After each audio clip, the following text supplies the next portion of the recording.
When the first rays of dawn broke over the Pacific on July 21, 1944, they illuminated a sight that would become one of the most defining chapters of the Pacific War. Across the turquoise waters of the Mariana Islands, hundreds of American warships stretched toward the horizon, their decks crowded with Marines and soldiers ready to reclaim a lost piece of American soil, Guam. For the men who waited in their landing craft that morning, the island was not just another military objective, it was a symbol of loss, perseverance, and revenge. Guam had been the first American territory captured by Japan in the dark days following Pearl Harbor. Now, nearly 3 years later, it was time to take it back. The operation to retake Guam would be one of the largest amphibious assaults in the Pacific, a battle that would fuse strategic necessity with emotional purpose and whose consequences would ripple far beyond its coral beaches. To understand the importance of Guam, one must look to its geography and history. Located roughly midway between the Philippines and Hawaii, Guam was the largest of the Mariana Islands, an archipelago that spanned more than 1,000 miles across the western Pacific. Its harbors, especially Apra Harbor, offered deep anchorage, and its high central plateaus provided natural airfield sites. Before the war, Guam had been an unassuming U.S. naval station and home to about 20,000 Chamorro civilians who lived peacefully under American administration. Few on the island could have imagined that it would one day become a centerpiece of the most brutal struggle in the Pacific. Yet, as Japan expanded its empire across Asia in the 1930s, Guam's strategic location began to draw attention. It lay at the intersection of sea lanes connecting Japan, the Philippines, and the resource-rich Dutch East Indies. To the Japanese, Guam represented both a potential threat and an opportunity, a stepping stone toward dominance in the Pacific. When war erupted in December 1941, Guam was ill-prepared to defend itself. The small American garrison, numbering barely 500 Marines, sailors, and local militia, faced a Japanese invasion force of over 5,000 men. The island fell within 2 days. The occupation that followed was harsh and unforgiving. The Chamorro people suffered under Japanese rule, subjected to forced labor, imprisonment, and brutal reprisals. American and local prisoners of war were executed or sent to internment camps. For nearly 3 years, Guam became a fortified outpost of Japan's Pacific defense perimeter. Airfields were built, coastal guns were emplaced, and thousands of Japanese soldiers were stationed there, turning the island into a bastion of the so-called Marianas Line, a chain of fortresses meant to shield Japan's empire from the advancing Allies. By mid-1944, however, the tide of the Pacific War had turned decisively against Japan. The United States, following a strategy of island hopping, had captured key positions in the Gilbert and Marshall Islands, bringing the Marianas within striking distance. The seizure of Guam, along with Saipan and Tinian, became the next crucial step in America's advance toward the Japanese homeland. These islands offered airfields from which the newly developed Boeing B-29 Superfortress bombers could reach Tokyo itself, a strategic revolution that would allow the Allies to bypass many of Japan's remaining island strongholds and strike directly at its industrial heartland. For this reason, the Marianas Campaign became one of the most fiercely contested operations of the war. The Japanese understood that losing these islands would expose the homeland to aerial assault. The Americans understood that taking them would bring victory within sight. Operation Forager, the code name for the invasion of the Marianas, began in June 1944 with the assault on Saipan. The battle there was a bloodbath that shattered the 31st Army and cost tens of thousands of lives. The fall of Saipan on July 9th sent shockwaves through Tokyo, prompting the resignation of Prime Minister Hideki Tojo and marking the beginning of Japan's strategic collapse. Yet even as Saipan fell, the American war machine turned its eyes toward Guam, the southern anchor of the Marianas chain. The decision to retake Guam was not only military, but deeply symbolic. Unlike Saipan or Tinian, Guam was American soil, a territory lost in the humiliating first days of the war.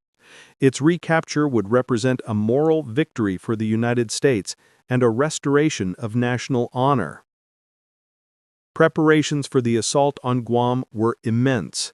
Under the command of Admiral Chester W. Nimitz, the U.S. Pacific Fleet assembled a massive invasion force, 2 Marine divisions, the 3rd Marine Division and the 1st Provisional Marine Brigade, alongside the U.S. Army's 77th Infantry Division. Altogether, nearly 60,000 troops would take part in the operation, supported by over 200 ships and hundreds of aircraft. Facing them was the Japanese 29th Infantry Division under Lieutenant General Takeshi Takashina, numbering approximately 18,000 men, reinforced by coastal artillery, tanks, and defensive fortifications carved into the jungles and cliffs. Despite their weakened supply lines and isolation, the Japanese garrison was determined to fight to the last man. For weeks before the invasion, American naval and air forces bombarded Guam relentlessly. Battleships and cruisers shelled coastal defenses, while carrier-based aircraft struck airfields and supply depots. The once lush island was transformed into a landscape of craters and ash. Yet the bombardment could not destroy every bunker, nor could it break the resolve of the defenders. As the invasion fleet assembled off Guam's west coast in mid-July 1944, the men aboard knew that the coming battle would be ferocious.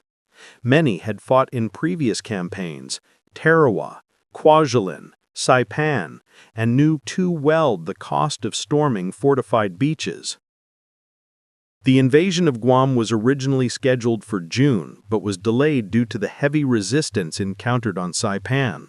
By the time the operation finally began on July 21, 1944, the Japanese had reinforced their positions and prepared elaborate kill zones along the beaches. At 8:29 a.m., the first wave of Marines from the 3rd Marine Division hit the beaches at Asan, followed shortly by the 1st Provisional Marine Brigade landing at Agat to the south. What followed was chaos, intense enemy fire, and exploding shells, and waves of men struggling through surf and sand to reach the shore. The battle that ensued would rage for nearly 3 weeks, through jungles, hills, and ravines, as American forces slowly advanced inland. The cost was staggering. Over 7,000 American soldiers and Marines were killed or wounded, while nearly 18,000 Japanese defenders perished, many in suicidal banzai charges. The Chamorro people, too, paid a terrible price. Thousands were killed or displaced, their villages destroyed in the crossfire. Yet, despite the devastation, Guam's liberation on July 21, 1944, marked a turning point in the Pacific War. For the first time, American forces had recaptured significant territory lost to Japan, and they now possessed a base from which to project overwhelming air power against the enemy's heartland. In the months following its capture, Guam underwent a transformation unparalleled in the Pacific. American engineers and Seabees began constructing massive airfields, most notably Anderson Air Force Base, that would soon host the 20th Air Force's B-29 bombers. From Guam, Saipan, and Tinian, the United States launched a new phase of warfare, the strategic bombing of Japan.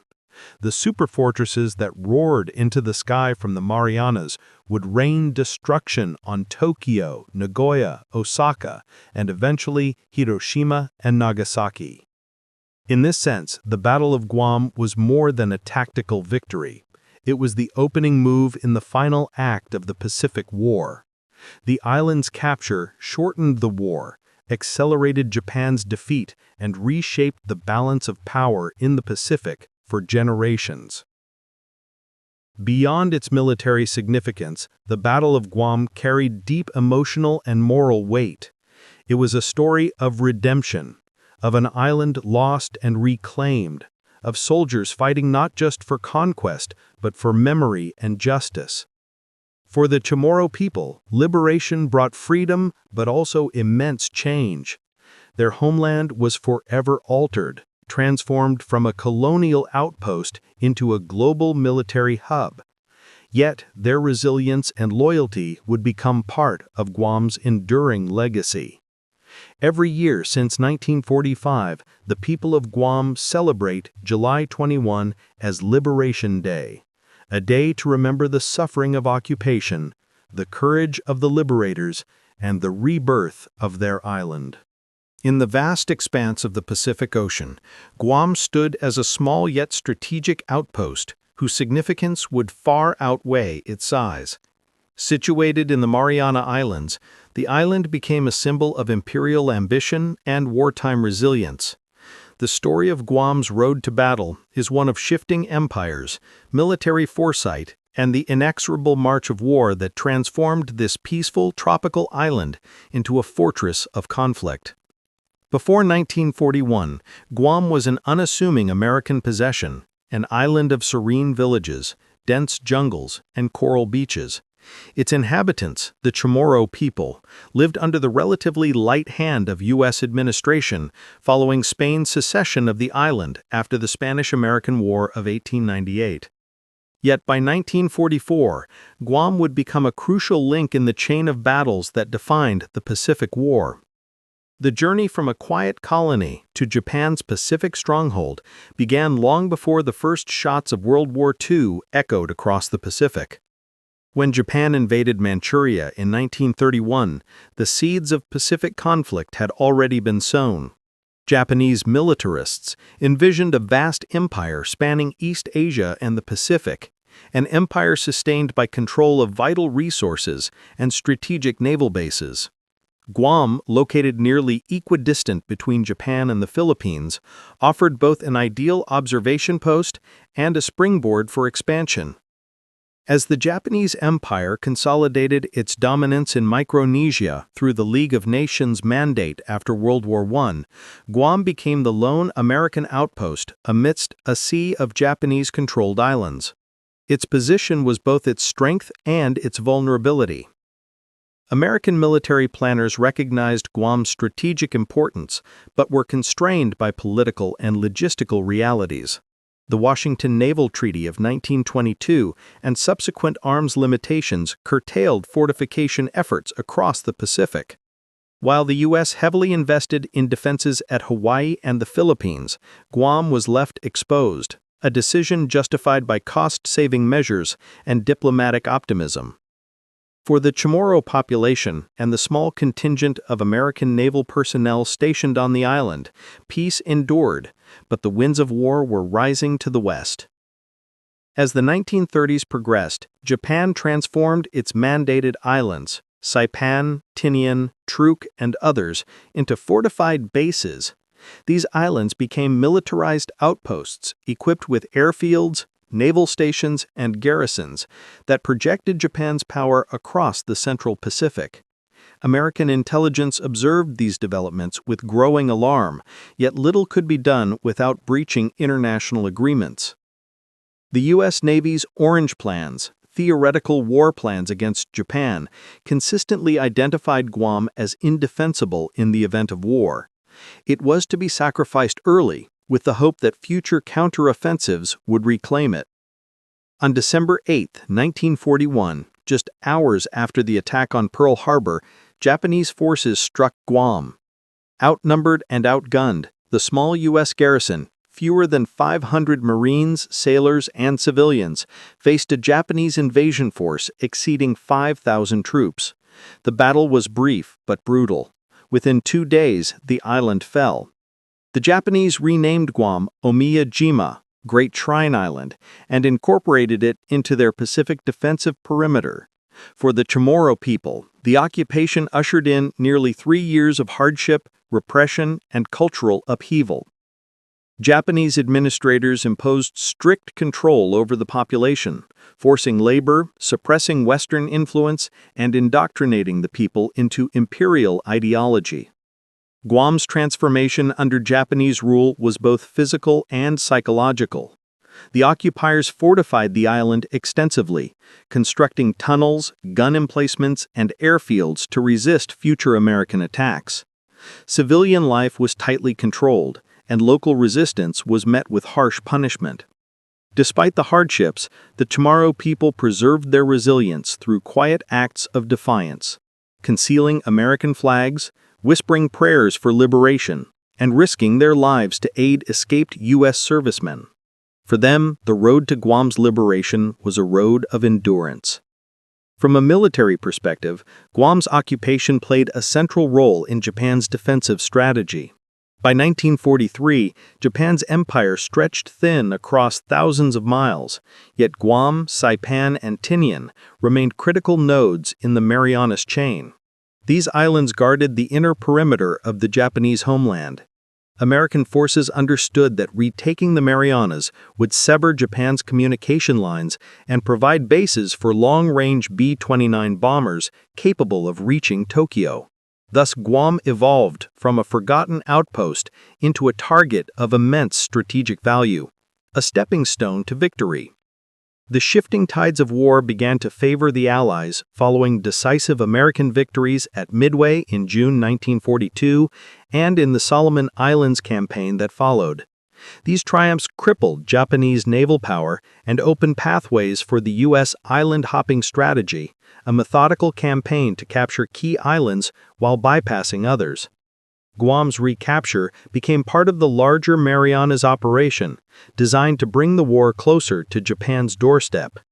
The U.S. military's Joint Chiefs of Staff designated the seizure of the Marianas as a top priority, recognizing their potential as forward air bases for the strategic bombing of Japan.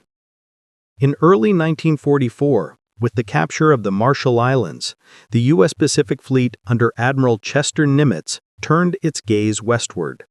Operation Forager, the plan to invade Saipan, Tinian, and Guam, was conceived as the decisive strike to shatter Japan's defensive perimeter.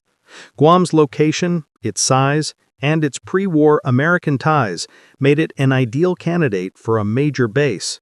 Yet the task ahead was formidable. Intelligence reports revealed that Japanese forces had heavily fortified the island, with thousands of troops entrenched in caves, jungles, and coastal defenses. The road to Guam's liberation would not be easy. As preparations for the invasion took shape, the memory of 1941 lingered in the minds of American commanders. They were determined that Guam's second battle would end differently. Across the Pacific, an armada of ships, aircraft, and men assembled, millions of tons of supplies and thousands of soldiers destined for the beaches of Guam. The island, once overlooked, now stood at the center of a grand military operation. For the Chamorro people, hope flickered amid fear. Liberation was coming, but it would arrive through fire and steel. By the summer of 1944, Japan's Pacific Empire was in retreat. The Imperial Navy, battered by losses, no longer could project power effectively. Yet in the Marianas, Japanese soldiers prepared to fight to the death, clinging to the belief that their sacrifice would delay the inevitable. Guam, the island once lost in 1941, now represented both Japan's determination and America's resolve. The stage was set for one of the fiercest amphibious assaults of the Pacific War.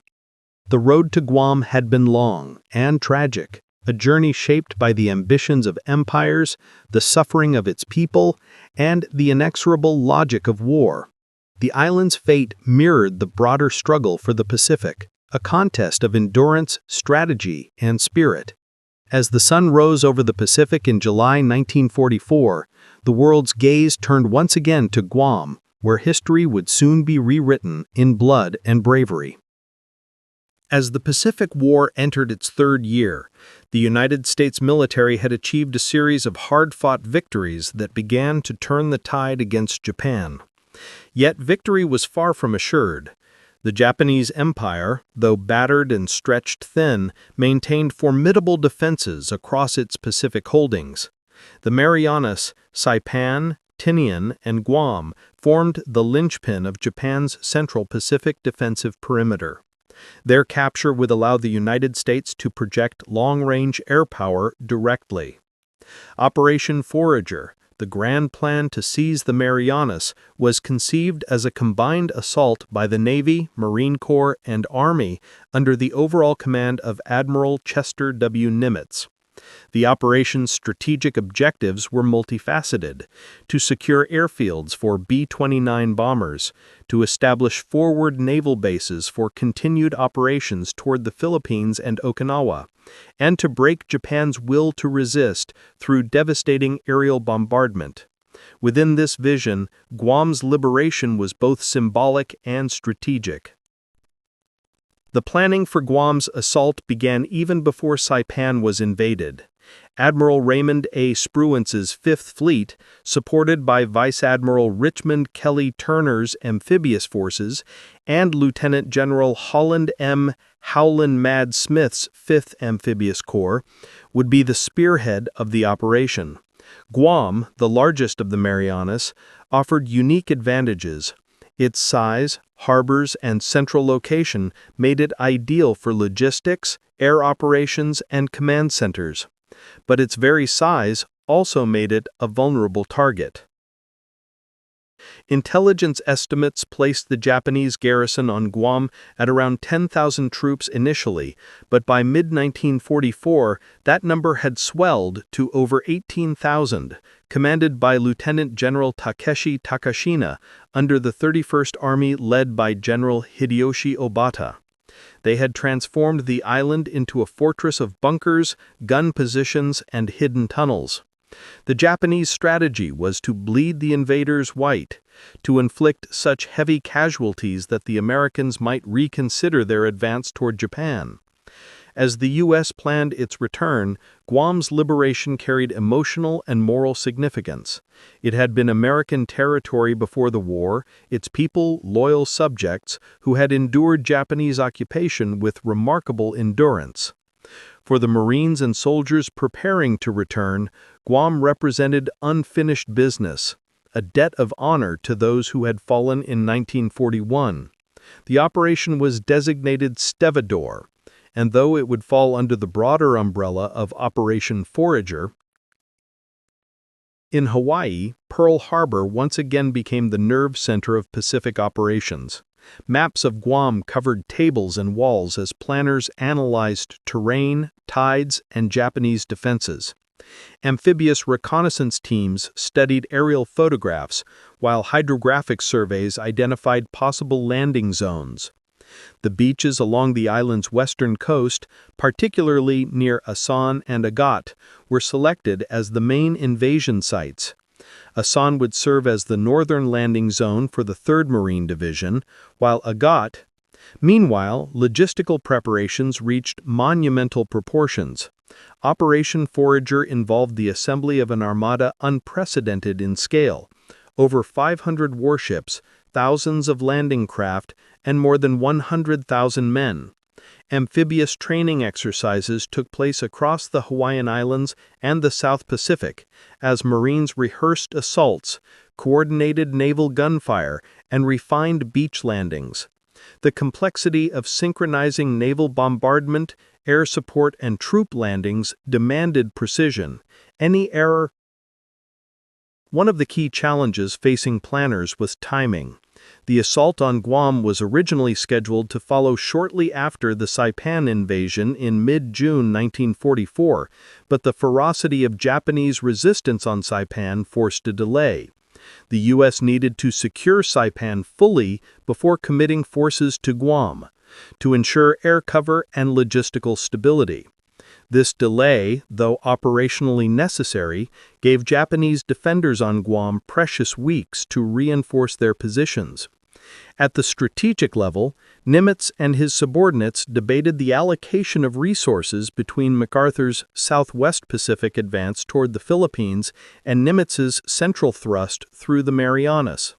The Joint Chiefs of Staff ultimately affirmed the Marianas campaign's priority, recognizing that control of Guam and its neighboring islands would enable long-range bombing of Japan and facilitate subsequent invasions. The capture of Guam would also restore American sovereignty over its island. While the Navy and Marines focused on amphibious assault planning, the U.S. Army and Army Air Forces contributed essential components. Engineers prepared to build airfields and supply depots within days of capture. The Seabees, the Navy's construction battalions, trained to follow close behind the assault waves, bringing bulldozers, cranes, and construction equipment to transform the devastated beaches into operational bases. Medical personnel prepared field hospitals, anticipating the inevitable heavy casualties. On the Japanese side, General Obata and General Takashina confronted a grim reality. With Japan's fleet shattered after the Battle of the Philippine Sea in June 1944, a battle later known as the Great Marianas Turkey Shoot due to catastrophic Japanese air losses, Guam stood isolated. Yet surrender was unthinkable. Japanese doctrine emphasized defense to the death, and Takashina's forces constructed layered defenses in the jungles and hills overlooking the beaches.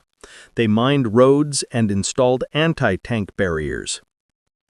As Operation Forager progressed, intelligence gathering intensified. American submarines prowled the waters around Guam, sinking Japanese supply ships and isolating the garrison. Aerial reconnaissance revealed expanding fortifications and camouflaged gun positions. Prisoners captured in Saipan provided detailed accounts of Japanese defensive tactics, which informed adjustments to the invasion plan. Every photograph, every report became a puzzle piece in the massive operational mosaic. By July 1944, as Saipan fell and the U.S. Navy secured dominance across the Central Pacific, preparations for Guam's assault reached their final phase. The task force assembled at Eniwetok and Kwajalein atolls, floating cities of steel and men, awaiting the order to sail. Aboard command ships, Admiral Turner coordinated final briefings with General Smith and General Roy Geiger, who commanded the 3rd Amphibious Corps. Maps were spread, objectives marked, and timetables refined. Every minute detail was reviewed. The human dimension of the planning phase cannot be overlooked. For many Marines, sailors, and soldiers, the return to Guam was deeply personal. Some had known comrades captured or killed during the 1941 invasion. Letters home reflected a mix of anticipation and apprehension. They were returning not just to an island, but to reclaim a piece of American honor lost in the early chaos of the Pacific War. Chaplains held services aboard ships, reminding men of their mission's moral weight. On July 14, 1944, Admiral Nimitz issued the final order. The Guam invasion would commence on July 21. Naval bombardment would begin days earlier to soften defenses. The fleet moved into position, bristling with the power of a modern armada, battleships, cruisers, destroyers, carriers, and troop transports stretching across the horizon. The sky above the Pacific filled with aircraft conducting last-minute reconnaissance and bombing runs. The sea below churned with landing craft, rehearsing approaches. As the invasion date neared, tension mounted. In the war rooms of the fleet's flagship USS Pennsylvania, commanders reviewed contingency plans for every conceivable scenario. Delayed landings, miscommunication, unexpected resistance. Amphibious operations remained among the most complex and dangerous undertakings in warfare, and Guam's coral reefs, strong currents, and rugged terrain added further risk. Still, confidence ran high. The lessons learned at Tarawa, Kwajalein, and Saipan had refined the Americans' ability to execute amphibious assaults. On the night of July 20th, as the fleet lay offshore under a moonless sky, Marines prepared for battle. The air was thick with anticipation. Men checked weapons, tightened gear, and shared cigarettes and quiet words. Some wrote final letters home, uncertain if they would see another sunrise. Above them, naval guns thundered intermittently, their flashes illuminating the dark ocean. Offshore, the ships formed a vast, silent wall of steel, the vanguard of America's return to Guam. The assault plan was clear. The 3rd Marine Division would land north of Apra Harbor near Asan, while the 1st Provisional Marine Brigade would strike further south at Agat. Between these two forces, the 77th Infantry Division stood in reserve, ready to reinforce wherever resistance proved strongest. Once ashore, the Marines would seize the high ground and link the beachheads. As dawn broke over the Pacific on July 21, 1944, the waters off Guam erupted with thunder and flame. After weeks of bombardment and months of meticulous preparation, the United States launched its long-awaited assault to retake the island from Japanese control. The invasion, part of Operation Forager, would become one of the most intense and complex amphibious operations of the Pacific War. The morning sky glowed orange from the relentless barrage of naval gunfire. The prelude to the landings began days earlier. On July 18th, the U.S. Navy initiated a sustained bombardment to weaken Japanese defenses. Battleships such as the USS Pennsylvania, USS Maryland, and USS New Mexico unleashed a torrent of shells upon the island's western coast. Waves of carrier aircraft strafed and bombed enemy positions, targeting artillery sites, pillboxes, and troop concentrations. For 3 days, the island shuddered under the onslaught. At 8:29 a.m. on July 21, 1944, the first assault waves of U.S. Marines hit the beaches of Guam. The invasion was divided into 2 main sectors. The 3rd Marine Division, commanded by Major General Alan H. Turnage, landed at Asan to the north, and the 1st Provisional Marine Brigade, under Brigadier General Lemuel C. Shepard, Jr., landed at Agat to the south. Supporting them offshore were the powerful guns of Admiral Richmond K. Turner's amphibious fleet and aircraft from Vice Admiral Mark A. The Marines' landing craft churned through choppy surf as they approached the shore, the air filled with smoke and the acrid stench of cordite. Japanese defenders, concealed in caves and bunkers, unleashed a ferocious counterfire of mortars, artillery, and machine guns. Many landing craft were hit before reaching the beach, and others grounded on coral reefs, forcing Marines to wade through chest-deep water under fire. Despite the chaos, the first waves pushed forward with determination. At Asan, the 3rd Marine Division faced some of the heaviest resistance of the day. Japanese positions dug into the high ground of the Asan ridgeline, poured down fire on the beaches below. Yet by midday, Marines had established a foothold nearly 2,000 yards deep. Naval gunfire and air support proved decisive, silencing many enemy positions that had survived the initial bombardment. Engineers quickly set to work clearing mines and obstacles to allow tanks and supply vehicles ashore. Meanwhile, at Agat, the 1st Provisional Marine Brigade encountered similar resistance. Japanese artillery on the Orote Peninsula and Mount Olifan rained shells onto the beachhead, but coordinated naval gunfire gradually suppressed the defenses. Marines fought hand-to-hand in pillboxes and trenches, often using flamethrowers and grenades to clear entrenched defenders. Despite the intensity of combat, by late afternoon, the Japanese commander, Lieutenant General Takeshi Takashina, had anticipated the invasion and prepared his forces for a prolonged, bloody defense. His plan called for allowing the Americans to land and then counterattacking with concentrated force at night, using the cover of darkness to overwhelm the beachheads. Throughout July 21, Japanese troops conducted scattered counterattacks and sniper fire, but Takashina held back his main force, waiting for the moment to strike with maximum effect. The human cost of the invasion mounted rapidly. Casualties on both sides were severe.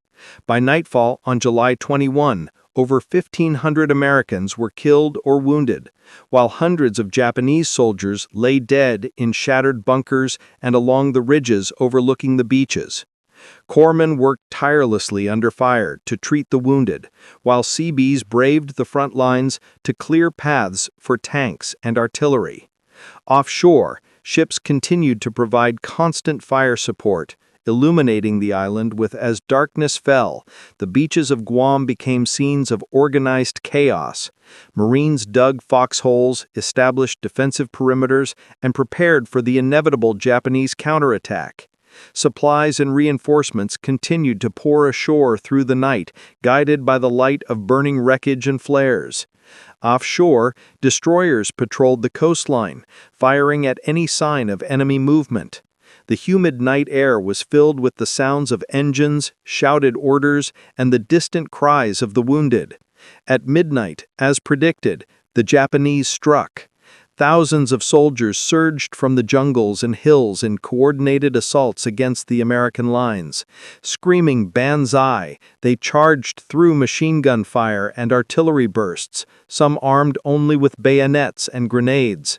The fighting was ferocious and intimate. Hand-to-hand combat erupted across the beaches as Marines fought to repel the onslaught. The attackers inflicted heavy casualties. The first night on Guam set the tone for the brutal campaign that would follow.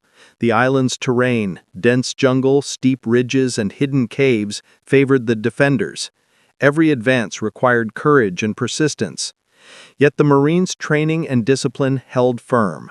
By dawn on July 22, the beachheads at Asan and Agat were secure, and the Japanese counterattacks had been repelled at terrible cost. Takashina's forces, though still formidable, had suffered irreplaceable losses. Over the next 2 days, U.S. forces expanded their beachheads and linked the northern and southern sectors. The 77th Infantry Division, under Major General Andrew D. Bruce, landed on July 23 to reinforce the Marines and take over mopping-up operations in the southern sector. With growing strength, the Americans pushed inland, aiming to capture key terrain features, the ridges overlooking Asan, Mount Alifan near Agat, and the Orote Peninsula, which contained a vital airfield and anchorage. Naval and aerial support continued to play an essential role in sustaining the advance. Battleships and cruisers fired thousands of shells daily, flattening suspected Japanese positions ahead of the infantry. Carrier aircraft strafed enemy movements, dropped bombs on ridges, and provided real-time reconnaissance. The integration of sea, air, and ground power on Guam demonstrated the evolving sophistication of American joint operations. For the Chamorro people, trapped amid the fighting, liberation was a mixed experience of relief and terror. Many had spent years under Japanese occupation, enduring forced labor, cultural repression, and brutal punishment. As American forces advanced, hundreds of civilians emerged from hiding, waving makeshift flags and crying with joy. Marines and medics provided food, water, and medical care to the weary survivors. Yet the cost of liberation was high. Many villages were destroyed. By July 24, after 3 days of continuous fighting, U.S. forces had achieved significant progress. The Marines at Asan captured the Asan Ridgeline, providing a commanding view of the coastline and cutting off Japanese observation posts. In the south, the 1st Provisional Marine Brigade advanced toward Mount Alifan and the Orote Peninsula, tightening the noose around Japanese positions. The battle for Guam was far from over, but the invasion phase had succeeded in establishing a firm foothold. Behind the front lines, the logistical effort was immense. Supply ships unloaded ammunition, fuel, and food under constant threat of air and artillery attack. Engineers cleared roads and erected temporary airstrips for reconnaissance aircraft. The Seabees, once again proving their indispensability, built makeshift docks and repaired landing zones in record time. The efficiency of this support network ensured that frontline troops received continuous reinforcements and supplies, a critical advantage over the courage displayed by American servicemen during the invasion became the stuff of legend. Stories circulated of Marines charging enemy bunkers under fire, medics saving comrades in open fields, and Seabees operating bulldozers under shell fire. Acts of heroism were countless, reflecting the indomitable spirit of those determined to reclaim Guam. But the Japanese defenders, too, fought with a grim tenacity born of desperation and loyalty. For them, Guam was sacred ground, a final stand in defense of the Japanese homeland. By the end of the first week of fighting, the American beachhead stretched nearly 6 miles along Guam's western coast. The Japanese forces had been driven inland, but they remained organized and determined. General Takashina prepared his troops for a massive counterattack aimed at retaking the high ground and pushing the Americans back into the sea. For the U.S. commanders, the challenge now shifted from seizing the beaches to conquering the interior. Dense jungle, steep mountains, and the invasion of Guam had established a solid American foothold along the island's western coast, but the battle was far from won. As the sun rose on July 25, 1944, the Marines and soldiers who had fought their way inland faced a new and more deadly phase of combat: the struggle for Guam's rugged highlands. The dense jungles, steep ridges, and coral escarpments that defined the island's interior offered perfect defensive terrain for the Japanese.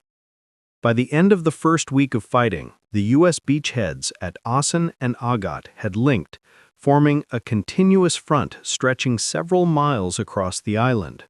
Behind these lines, thousands of Marines, soldiers, and Seabees labored to bring in supplies, establish command posts, and prepare for the next push inland. Yet even as the Americans consolidated their gains, Japanese forces regrouped in the highlands north of the Asan beachhead and around Mount Tenyo, Mount Bariagad, and Mount Alafan. The Japanese general's counterattack was meticulously planned. His forces were to strike along 2 primary axes, one aimed at breaking through the Asan front and another at smashing the southern positions near Agat. Takashina hoped to drive a wedge between the American divisions, isolate them, and ultimately force them back into the sea. His troops, many of them veterans of earlier campaigns in China and the Philippines, were battle-hardened, disciplined, and prepared to die rather than surrender. In the days leading up to the counterattack, U.S. forces continued to advance cautiously, seizing key terrain features that dominated the surrounding countryside. The 3rd Marine Division captured Mount Chachao and Mount Tenjo, both commanding views of the Asan beaches and Opera Harbor. Meanwhile, the 1st Provisional Marine Brigade and elements of the 77th Infantry Division moved steadily northward, clearing the jungles of Mount Alafan and driving toward the Orote Peninsula. On July 25, under the cover of darkness, General Takashina launched his grand counter-offensive. Around 5,000 Japanese troops, supported by tanks and artillery, surged out of the hills and jungles toward the American lines. The attack fell first on the 3rd Marine Division's positions near Asan. The night erupted in gunfire, explosions, and screams as waves of Japanese soldiers charged through the jungle shouting banzai. Many carried grenades strapped to their bodies. The battle that followed was chaotic and brutal. Japanese infantry infiltrated American positions, engaging in hand-to-hand combat with bayonets and knives. The Marines responded with machine guns, mortars, and flamethrowers, turning the jungle into an inferno. Artillery units fired point-blank at charging troops, while tanks rolled forward to crush enemy strongpoints. The terrain amplified the confusion. Dense vegetation and poor visibility made coordination difficult. On dawn on July 26, the scale of the Japanese assault became clear. Takashina had thrown nearly his entire remaining force into the attack, hoping to annihilate the American beachhead before reinforcements could arrive. Yet the American defenses, anchored by superior firepower and air support, held firm. Naval gunfire from offshore battleships and destroyers pounded the ridges and valleys from which the Japanese advanced, while carrier-based aircraft strafed retreating formations. Throughout the day, the fighting raged across the highlands. American artillery rained shells upon Japanese concentrations, and engineers labored to reopen supply routes blocked by wreckage and enemy fire. Corpsmen moved among the wounded, often at personal risk, dragging injured men to safety. Despite heavy casualties, the Americans refused to yield. By nightfall, Takashina's forces had been thrown back, their assaults broken under relentless fire. Yet even in defeat, they remained dangerous. That night, Takashina regrouped his surviving troops for one final desperate assault. On July 26-27, another massive banzai attack struck the Marine lines near Asan Point. Thousands of Japanese soldiers hurled themselves against machine gun nests and artillery positions in a suicidal frenzy. Entire companies were wiped out to the last man. Marine and Army defenders fought with bayonets, entrenching tools, and even fists when ammunition ran low. The air was thick with smoke and the stench of death. The aftermath of Takashina's counterattack was devastating. Over 3,500 Japanese soldiers lay dead across the highlands, their bodies strewn among shattered trees and blackened craters. American casualties were heavy, but far fewer, hundreds killed or wounded. Among the dead was General Takashina himself, killed on July 28 while attempting to rally his troops. His death marked the effective end of organized Japanese resistance in central Guam. In the days following the failed counterattack, U.S. forces moved rapidly to exploit their victory. The 3rd Marine Division pushed northward toward Finneganon and Mount Barrigada, while the 77th Infantry Division moved eastward, cutting off Japanese retreat routes. The 1st Provisional Marine Brigade and elements of the 77th Infantry Division secured the Orote Peninsula on July 29 after fierce fighting that eliminated the last defenders around the airfield. With Orote captured, American engineers immediately began repairing the runway to establish. The battle for the highlands revealed the tenacity and sacrifice of both sides. The Japanese fought with unwavering determination, refusing to surrender even when surrounded and outnumbered. Many soldiers chose death over capture, detonating grenades or charging enemy positions in suicidal attacks. For the Americans, the struggle tested every aspect of their training and leadership. Units learned to adapt to the island's unforgiving terrain, advancing by fire and movement. By early August, the highlands of Guam were largely under American control. The once impregnable Japanese defenses had been shattered. Yet even as organized resistance collapsed, scattered bands of Japanese soldiers continued to fight on from caves and jungle hideouts, sniping at patrols and ambushing supply convoys. It would take weeks to eliminate these remnants completely. For now, the battle had shifted northward, toward the island's last bastion of resistance. The struggle for Guam's highlands became one of the defining episodes of the Pacific Campaign. It demonstrated the evolution of American amphibious warfare, the seamless integration of air, land, and sea power that would later culminate in the invasions of Iwo Jima and Okinawa. It also highlighted the ferocity of the Japanese will to fight, even in the face of certain defeat. In the end, Takashina's counterattack failed not for lack of courage, but because of overwhelming American firepower. For the men who survived, the memory of those nights in Guam's jungles would haunt them for the rest of their lives. The relentless shouting, the flashes of explosions, the cries of wounded comrades, all etched into memory. Guam's highlands had become a graveyard for thousands. a testament to the high cost of war. But in those bloody days of July 1944, victory began to take shape. The Americans had broken the back of the Japanese defense and opened the road to complete liberation. With the fall of the Orote Peninsula and the death of Lieutenant General Takeshi Takashina, the momentum of battle on Guam irrevocably shifted in favor of the United States. The Japanese command structure was shattered, and surviving forces, demoralized but not defeated, retreated northward into the island's dense jungles and rugged interior. What followed was a relentless and methodical campaign by American forces to eliminate all organized resistance and secure the island completely.